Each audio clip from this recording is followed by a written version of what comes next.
one of the truly exhilarating moments in sport. The sleek, low-slung cars flash down the main straightaway, and the green flag is waved to signal the start of the Indianapolis 500. This year, Johnny Rutherford was on the pole in his Chaparral Cosworth, the car nicknamed the Yellow Submarine. He was the definitive pre-race favorite, and the personable Texan lived up to all expectations by capturing Indy for the third time in his career. Today, in the Pocono 500, Rutherford will drive his backup car because he damaged his #1 machine in practice for this, the second leg of Champ Car Racing's Triple Crown. He'll start in the second row behind veterans Bobby Unser, A.J. Foyt, and Mario Andretti. The Pocono 500 today on ABC's Wide World of Sports. Onto the track as we get set for the Pocono 500, the second leg of the Championship Racing League's Triple Crown. The first race, Indianapolis. This the second. The third race, August 31st at Ontario. A 500-miler in the beautiful Pocono Mountains before a big crowd on a sunny and breezy day. Hello again, everybody. I'm Al Michaels along with Jackie Stewart. So much emphasis on youth in sports today, and the old saw, youth must be served. Look at the front row, though. Bobby Unser is 46 years old. A.J. Foyt is 45. Mario Andretti is 40. They'll start 1, 2, 3. It's been an interesting season thus far, Jackie, and this should be a wide-open and most interesting race. Well, I think it'll be another exciting race, Al. That's the main thing. We've had a set of circumstances this year. We saw at Indianapolis a lot of spin-outs, a lot of contact with the wall during the month of May. Here at this Pocono racetrack, the same set of circumstances. During preparation for this event, we've had an enormous number of spin-outs. I think we're going to see a very exciting, eventful, and hopefully a good motor race. Do you have a favorite? I'd love Mario Andretti to win because he's having such a bad season in Grand Prix racing. I'd love him to do it here. And he's only 35 miles from home. Home, of course, Nazareth, Pennsylvania. This is an interesting track. They call it a tri-oval. More on that now. Let's go to our colleague, Chris ECONOMAKI in the pits. The track the drivers are facing today is perhaps the most difficult in the country. It's triangular, the only one with 3 sides. And not only that, each of the 3 straightaways is a different length, and each of the 3 turns not only has a different radius, but a different degree of banking. It's an impossibility for a crew chief to set a car up properly for this entire circuit. So the driver has a compromise. So you must remember when this race unfolds that the no car is exactly right for this track all the way around.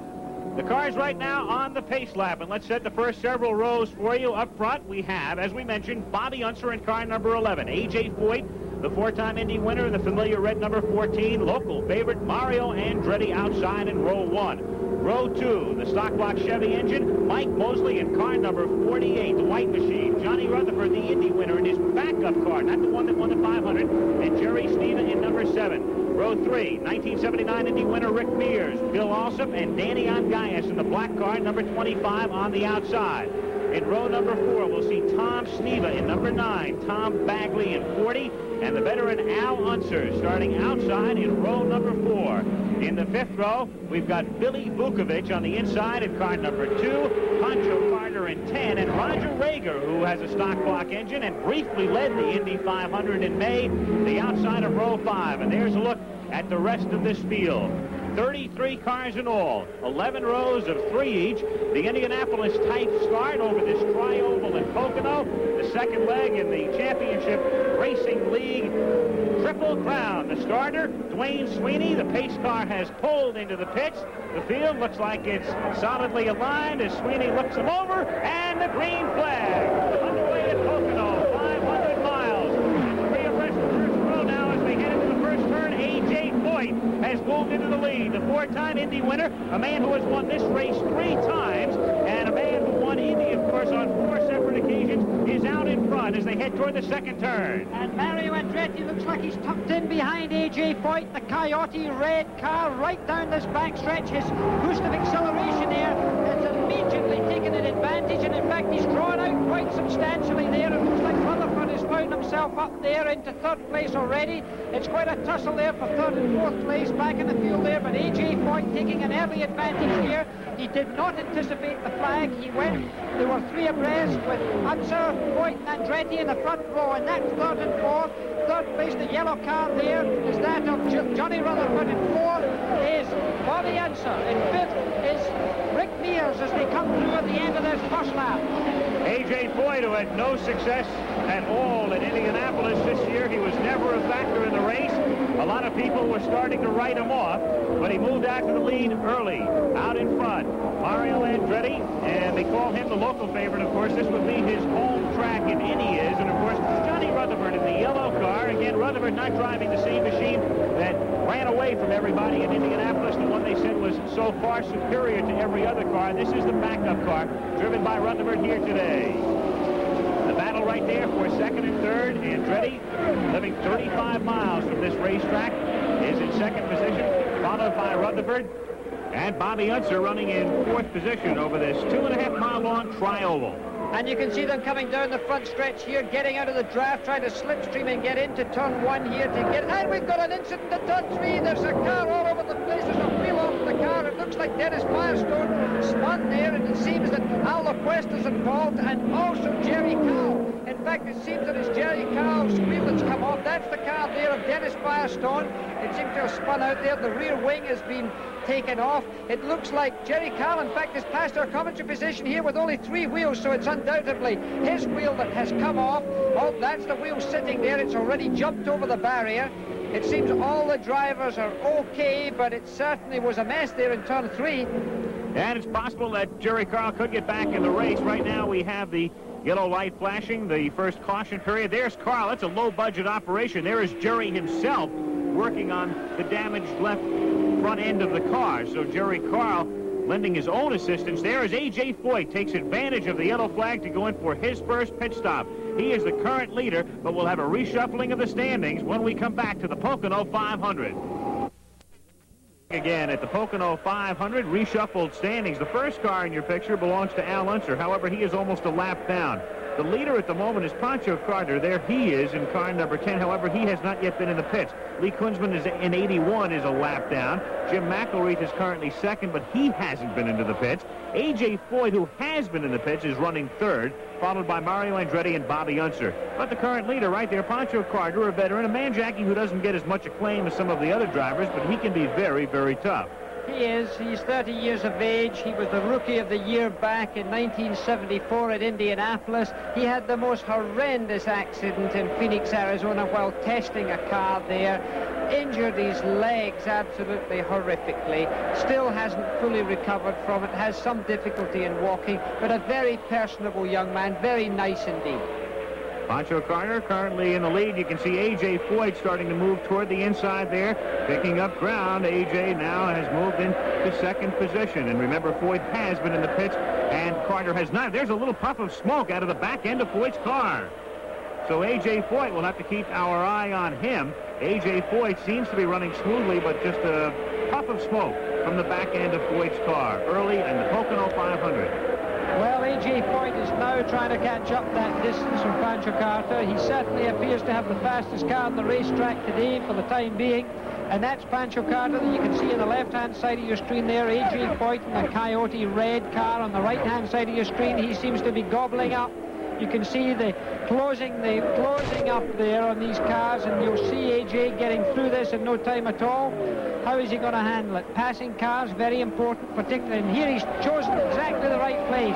Pancho Carter there in the number 10 car, and A.J. Foyt pulls out as Pancho, I'm sure, was not quite aware that he was right behind him there, that A.J. Foyt was as close behind him as they get past Al Unser there, who had been into the pits earlier.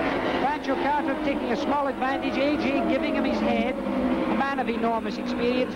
He wouldn't jump on top of another car right there. He would let him get away from the traffic, and now he can go about his business of trying to get ahead of Pancho Carter and regaining this lead of the Pocono 500-mile race. And you would think at this point, the way A.J. has been running under the green flag, he has to be quite confident in the way his car has set up early in the Pocono 500, and as you say, Jackie, it's simply a case of picking his spots and not doing anything that might create an incident or cause A.J. to lose some precious ground. And one of the most important things here is, in fact, setting up a car. How you set up a car, and Pancho took a strange line there. That was an unusual line for the young man to take. He was either avoiding a bump that he knew existed there, or he was trying to block the great A.J. from coming through. Setting up a race car is a very delicate business, and of course, experience of the kind that A.J. Foyt has helps a great deal. This is a bumpy racetrack. There's a variety of campers going around here and there. A.J. Foyt streaks past there as they go into this second turn of this tri-oval here in Pocono, in the beautiful mountain area of Pocono. So AJ Foyt regains his lead there, and now Bobby Unser is stopping the situation to try and find himself a way through here. Quite a lot of traffic there, and he's got underneath the yellow line. Pancho Carter got way underneath there and lost a lot of time. The shuffling all over the racetrack. Andretti has got himself into second place. Mike Mosley is up into third place, and Rutherford's in the bright orange and yellow car there, going low on the racetrack, not getting through. So Mario Andretti resumed his position in second place. And there, the white-coloured car there is Mike Mosley in the stock block.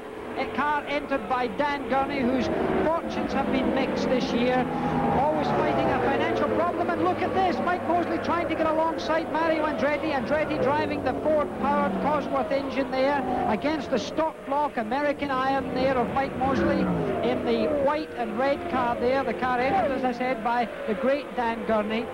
Roger Penske entering with Essex Racing, the Mario Andretti car, with the engine, of course, made in England by the Ford Cosworth company. But look at this great dice here, and Mike Mosley pulls out of the draft there. He's slipstreaming along this front straight, not able to pass him going into turn one.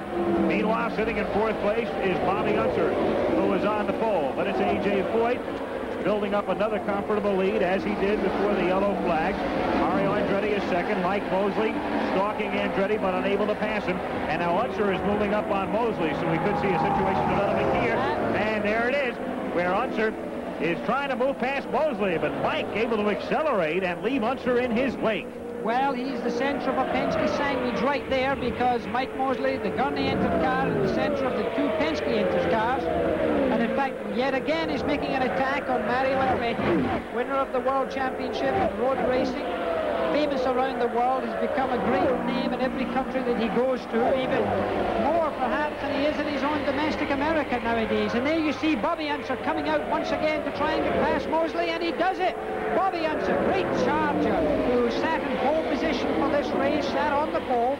Now he's got ahead of Mike Mosley and is now setting his sights on his own teammate, and that of course being Mario Andretti. Just outside of the picture there was Johnny Rutherford, winner of the Indianapolis 500. He's just now behind Mike Mosley. He's just out of our picture right now, but he's never very far away out. The current standings in the Pocono 500, A.J. Foyt the leader, Mario Andretti second, Bobby Unser is third, followed by Mike Mosley and Johnny Rutherford.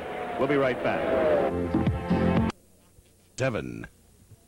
There's A.J. Foyt, who's built up a pretty good-sized lead. Mario Andretti and Bobby Unser in a good battle right now for second and third. That's Mario in car number 12 on the outside, number 11 Unser inside, and Bobby now in second place. And Mike Mosley right there drawing alongside Andretti, but moving back once again and settling for fourth position at the moment, with Johnny Rutherford in the yellow car running fifth. Well, Mike Mosley certainly got the door closed on him there, but the man who took second place did it very convincingly, and that was Bobby Unser, and that's him on the left-hand side of your screen. And look at Mike Mosley closing again on Mario Andretti right up behind. He's really eating him up there. He gets his wheel inside Mario Andretti now as they go into that corner. Mario has to lift right off and let Mike Mosley through. He really out-positioned him there, and that was a very clean pass by Mike Mosley. They're the top five heading down the main straightaway. We saw that pop of smoke from A.J. Foyt's car just a little bit earlier. Apparently that was not a precursor. We thought that A.J. might be running into problems, but he seems to be running very smoothly. And here comes Mario again trying to get inside Mosley, but Mike able to hold him off and remain in third position as Johnny Rutherford tries to pick up some ground on Andretti.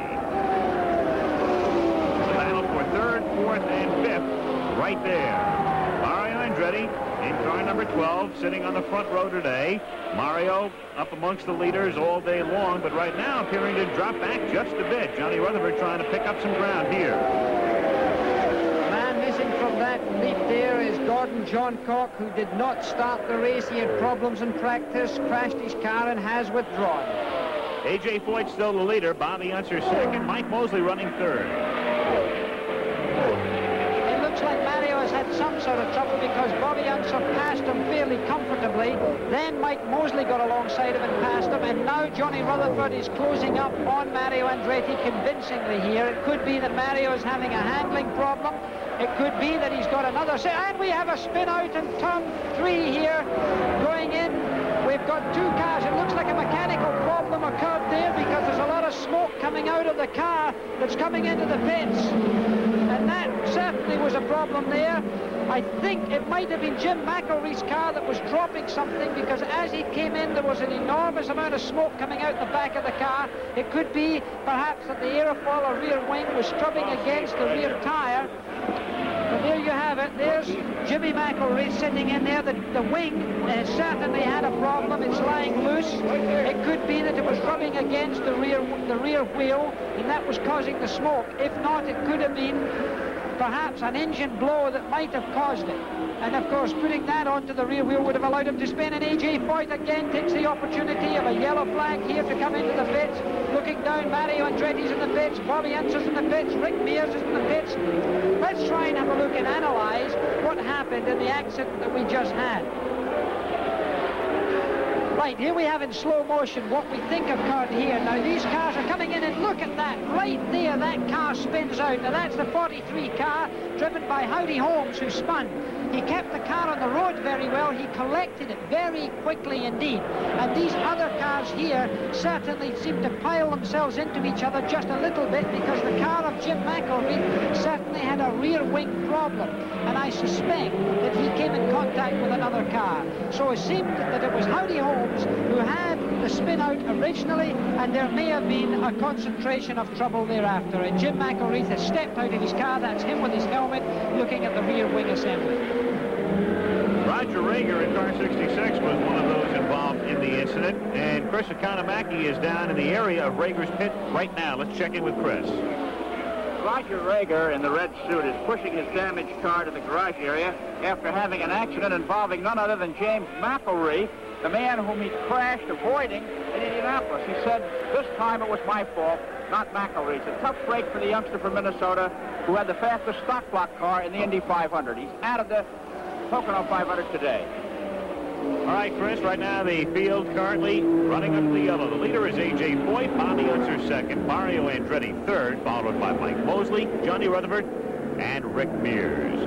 We'll return later with more coverage of the Pocono 500. Out of West Germany for U.S. versus West Germany gymnastics. Is in fifth place. The standings, Foyt on top, Bobby Unser second, Johnny Rutherford is third, followed by Rick Mears and Andretti in fifth place. And we can tell you that Mike Mosley has gone out of the race with a blown engine after Mike had been in contention throughout. But A.J. Foyt looking for his fourth Pocono win, the four-time Indy winner running smoothly. He certainly had the fastest car on the racetrack all day long. It certainly seemed to have a remarkable turn of speed as he comes out behind Mario Andretti going into turn one, and easily out-drags him. Just shoots past Andretti there. It seems with a considerable surplus of power. So A.J. Foyt goes through there. Ironically, as he went past Andretti there going into turn one, there was again a little puff of smoke from A.J. Foyt. So that perhaps is something we should be looking for. But A.J. taking a strong advantage right there. Meanwhile, Bobby Unser has now lapped Andretti. This does not appear to be Mario's day as he fades further and further back, and Bobby Unser appears to be making up some ground now on A.J. Foyt as they head into turn number 3. Here comes Unser right up on Foyt's tail. In fact, he's caught him up almost too quickly. Look, A.J.'s out of the groove. In fact, he's pulled off a little bit of the racetrack there, and you see Bobby Unser streaks past there, and A.J. Foyt, there's something wrong with him. There was another puff of smoke there. He's not in his proper groove on the racetrack. He's looking in his mirrors, looking to see if there is smoke coming from behind his motor car. I don't think you've got a happy man there. It looks like a mechanical trouble for A.J. Foyt there. He's still coming around the racetrack, his head lolling back and forward, looking in his rear view mirrors. He's raised his hand, his gloved hand there being raised to warn other cars behind him that in fact he is going considerably slower. So Bobby Unser now getting considerable advantage and streaking away from the rest of the field. Bobby Unser, of course, no man that needs no advantage, but that man there, the end of the day for him. A.J., of course, has shown a tremendous turn of speed today. His engine seemed to be performing better than everybody else's in straight engine power. His particular chassis is not what they call a ground effect chassis.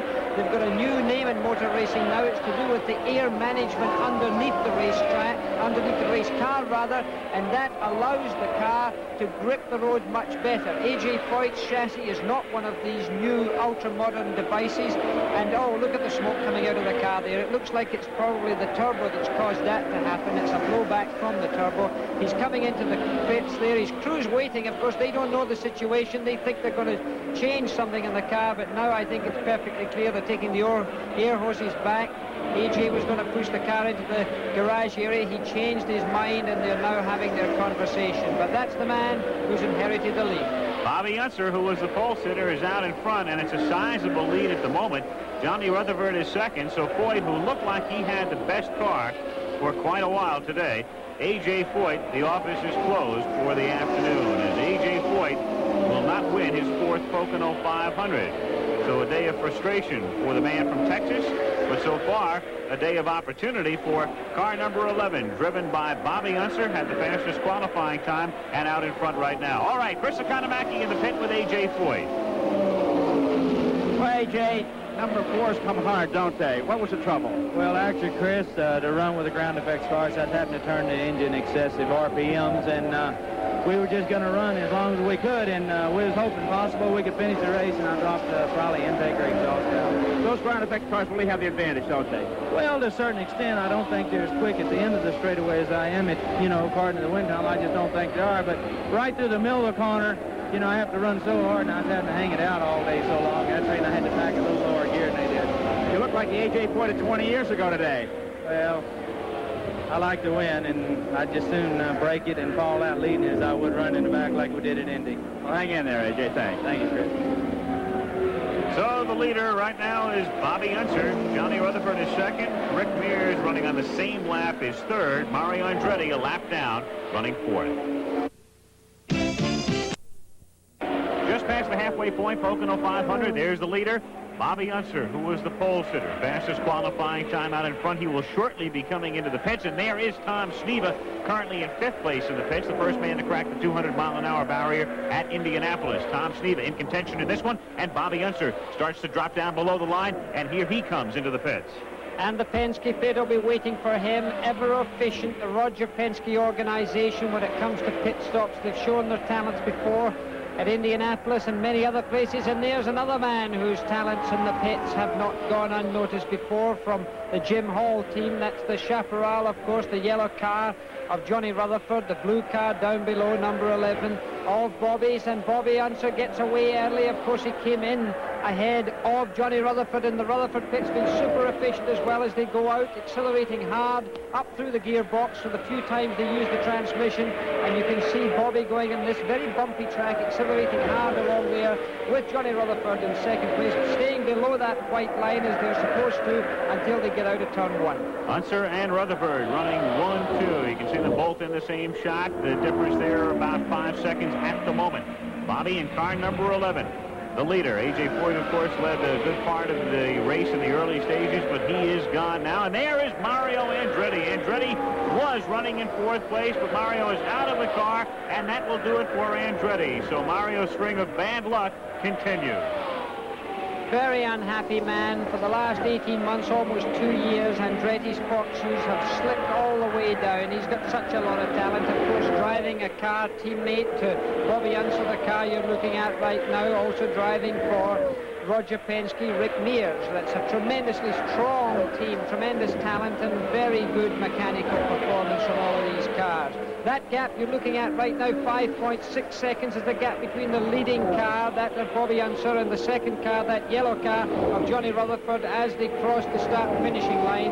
Rutherford in the Chaparral, the car made in Texas by Jim Hall. This car not so far away from here in Pennsylvania by, of course, Roger Penske. That is Joe Saldana, whose engine is just blown. Saldana dropping down below the line in turn number 1, and that will bring out the yellow flag.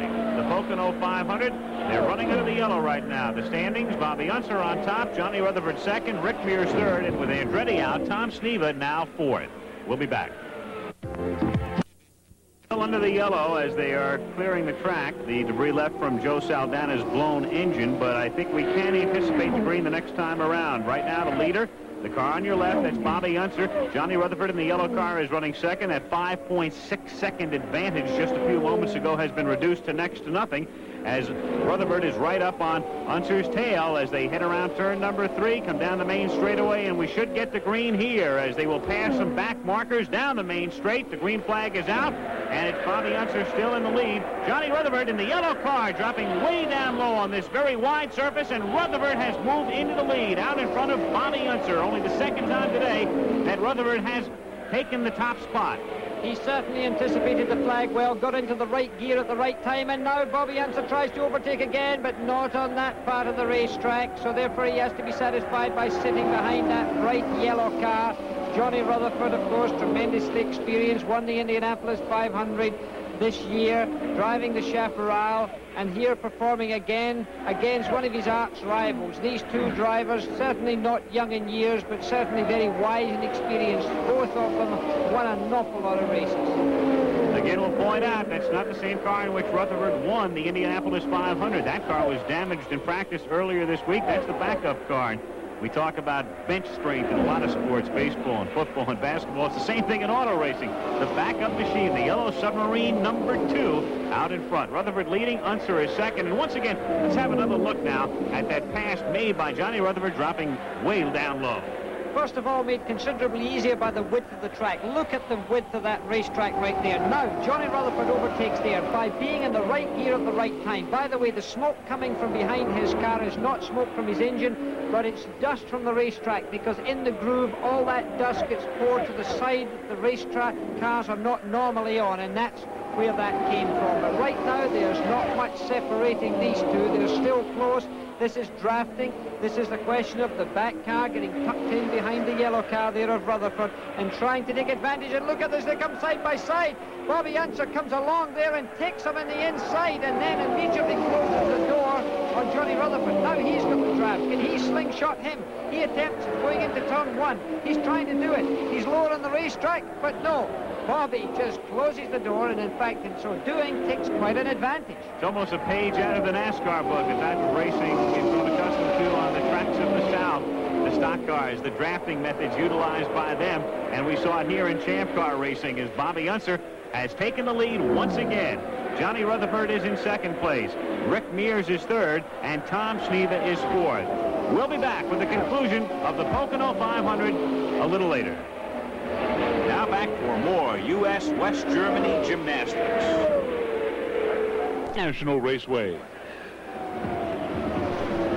Pocono 500 winding down at Pocono International Raceway. Al Michaels, Jackie Stewart, Chris ECONOMAKI reporting, and there is the leader, Bobby Unser, who won the last Champ Car race at Milwaukee, trying to make it back-to-back in car number 11, out in front. In second place, Johnny Rutherford with Tom SNEVA running third. Bill ALSUP is fourth. Rick Mears has gone out of the race with engine trouble after he was sitting in third position. All of the leaders will have one scheduled pit stop remaining, so it might come down to that. And Johnny Rutherford, who is in second place in the yellow number 4, coming in for his final scheduled pit stop here. Okay, so now the Jim Hall team have got to set about this in ultra-fast time. You can see the clock running, and they're changing all the wheels. No, they're only changing 3 of the wheels. Now, this is to get more grip. They're putting fresh rubber on. Johnny must feel he's going to be able to do it as they get ready to push the car away. The car goes off the jacks, and he stalled the engines. The engine has stalled. Now, this could be a driver error. It could be a mechanical problem this close to the end of the race, but this is costing an enormous amount of time. His whole fast pit stop simply gone to waste. Whether the engine will even start's a problem when it's hot like this, but it has. The engine's fired up, and Johnny Rutherford's leaving the pits. Must be a disappointed man, and Jim Hall must surely be shaking his head. A very, very costly pit stop. Bobby Unser, he has yet to come into the pits, has got a lap up now on Rutherford. Of course, Bobby still has one pit stop remaining, but he has a very advantageous cushion to work with now because of the problems in the pit for Rutherford. So what was about a 10-second advantage is now considerably more, and Bobby can afford to play it rather conservatively when he comes into the pits, which he figures to do this time around. Bobby Unser started there to drop down below the line, and as Bobby heads toward turn number 3, we'll see if he comes in for his final pit stop. But Unser running smoothly in car number 11, dropping down below the line again here. Bobby will be coming in on this lap, and of course he has quite a margin to work with as he tries to maintain the lead. Remember, he is a lap up now on Rutherford as he comes in. So he's got to come in at the right speed. He can't afford to overshoot the pit. Look at the mechanics, making sure that they identify the car and he them quite clearly. They're not going to change any rubber. They threw the air hose away there. They're filling it up with gas only. About 38 gallons of fuel will go into that. Remember, it's alcohol, not gasoline as such. And it goes away in 12.9 seconds. Now, that's quite a cautious pit stop for the Penske team because they can refuel a car in about 8.5 to 9 seconds if they're in a big hurry. But really, they want to be safe. Rather that than sorry. Well, Rutherford has unlapped himself, but as Unser comes back out onto the track and gets up to top speed, he still has an advantage of slightly more than half a lap. Chris ECONOMAKI is down in the pit of Johnny Rutherford with team owner Jim Hall. Here's Jim Hall, Johnny Rutherford's car owner. Jim, what happened in that pit stop? Looks like the clutch failed to release. John didn't get it out of the pit, and we had to restart it, and he just jammed it in gear and went. So the engine stall wasn't his fault. It was a mechanical problem. Up to that point, he was losing ground to Unser. Why was that? He's not quite as quick as Bobby, apparently. Could be the car balance, or actually they out-qualified us here. They've been a little quicker all weekend. He just can't quite stay with it. Okay, there it is from the car owner, Jim Hall. Chris, and there once again Bobby Unser out in front, a little bit more than half a lap at this point. Unser's advantage, Johnny Rutherford in the yellow number 4 is in second position, and back in third place, the yellow number 9, Tom SNEVA. We'll be right back at Pocono. There he is, Bobby Unser in his Norton Spirit, number 11. He has about a half lap lead.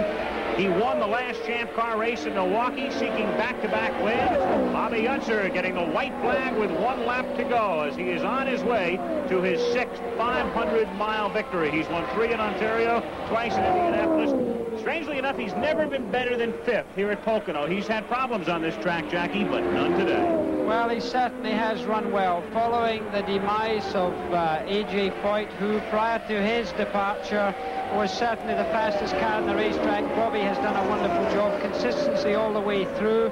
He's driven smoothly, he's driven well. His crew have backed him up admirably. Again, the Penske pit stops have been slick, efficient, and every bit as tidy as any driver would desire. Of course, as a driver himself, Bobby, with so much experience, has done it well. He hasn't made the mistakes. He hasn't been impetuous. He hasn't driven his car over hard. And, of course, that's what brings him victory. Bobby Unser taking the checkered flag as he wins the Pocono 500. He sat on the pole, spent a good part of the day in first place, and finishes there and wins it by about a half lap. As Johnny Rutherford in car number 4, the Indianapolis 500 winner, coming around the 3rd and final turn of this tri-oval, Johnny Rutherford winding up 2nd in Pocono. So the final results, Bobby Unser the winner, Johnny Rutherford winding up 2nd, and Tom SNEVA 3rd. Al Michaels for Jackie Stewart and Chris ECONOMAKI saying so long from Pocono International Raceway. The executive producer of ABC Sports is Rune Arledge. Coordinating producer of ABC's Wide World of Sports, Dennis Lewin. The Pocono 500 produced by Ned Steckel and directed by Larry Kahn. USA West Germany Gymnastics produced by Eleanor Rieger. Coordinating director Joe Assetti. Studio coordinator Carol Letty. Associate producer at Pocono, Ben Harvey. Associate directors John DeLisa and Bob Hirsch. Technical director at Pocono, Mike Blazo.